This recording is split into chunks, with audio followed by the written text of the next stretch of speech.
Resolve. How does being better at resolve and being resolute in your role as a leader, as a boss in the organization, make you a better boss in business? That's what we're going to talk about today on Boss Beat.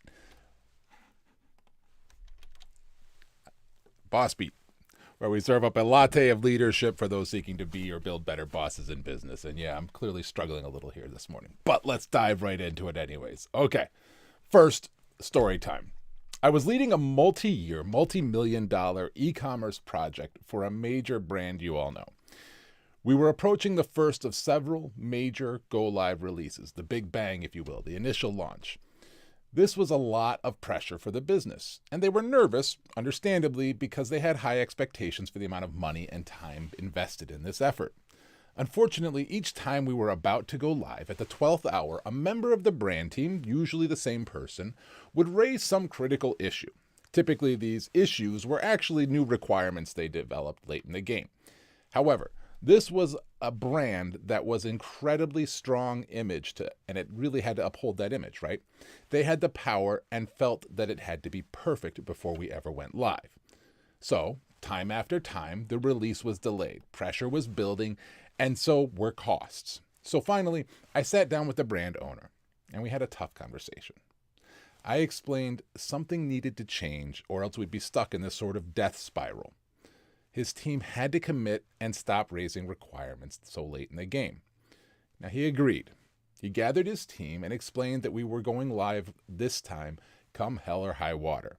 He was counting on each of them not only to keep that go-live date, but to not raise any last-minute concerns, and to make sure that any issues that did come up that they felt needed to be addressed would be addressed in a later release. Thankfully, they fell in line, and we launched to a tremendous success. Was it absolutely perfect according to everybody? No, of course not. However, it was incredibly successful. It took the resolve of that great brand leader to drive his team somewhere past that hesitancy that they had. Now, that's one example of how being resolute shined in a business setting. How can you practice being resolute in your business?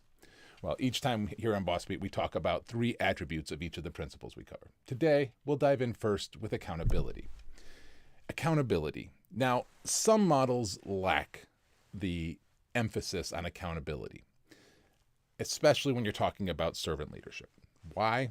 I personally feel it's part of being a good leader. We have to deal with that uncomfortable moment.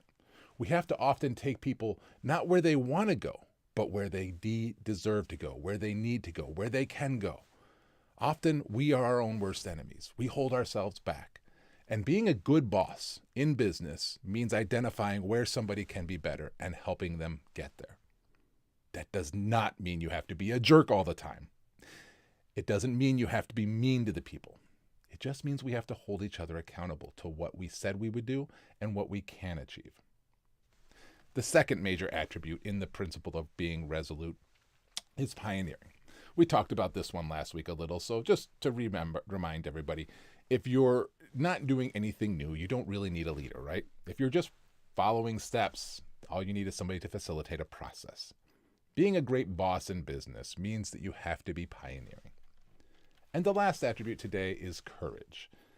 That brand leader in the story I just shared with you really had to have some courage. I mean, after all, at the end of the day, if the site had failed, if there had been a major problem in the project, he would have been hung out to dry. It takes courage to be a better boss in business. So, how can you build these better boss behaviors specific to being resolute in your business and in your others leaders in your business? Well, let's look at a quote by the great author Anne Lamott. I'm a big fan of Anne's work, and she says, simply put, courage is fear that has said its prayers. You've probably heard it said before that courage is not a lack of fear. It's proceeding and moving forward in spite of the fear. That's why I like what Anne says here. For those of us who happen to be followers of Jesus Christ or another faith, you too can practice your courage in the face of fear, perhaps by saying prayers. And if you're not a spiritual being, if you don't have a major faith belief, that's fine too. You get the idea. You know what we're talking about. At the end of the day, you build up your courage based in spite of the fear. So, some questions to ask yourself and your team that you're seeking to build better bosses in. First, do you have team members who are hesitant and looking for your resolve to help them step forward? Which one of your friends or colleagues or peers in business are standing at the edge, ready to take that leap, but just need somebody with a little resolve to support them? And second, what fear do you have that just needs a little prayer?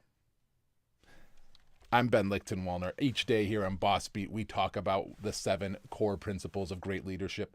As a reminder, we follow the acronym model of servant leadership. Why? Because I don't want you to just take my word for it.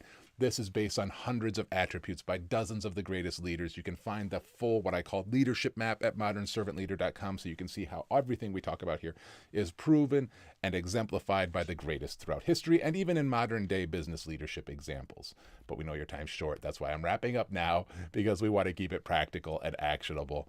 If you're looking for more information, please do check out Modern Servant Leader. There is tons of free content there, gang.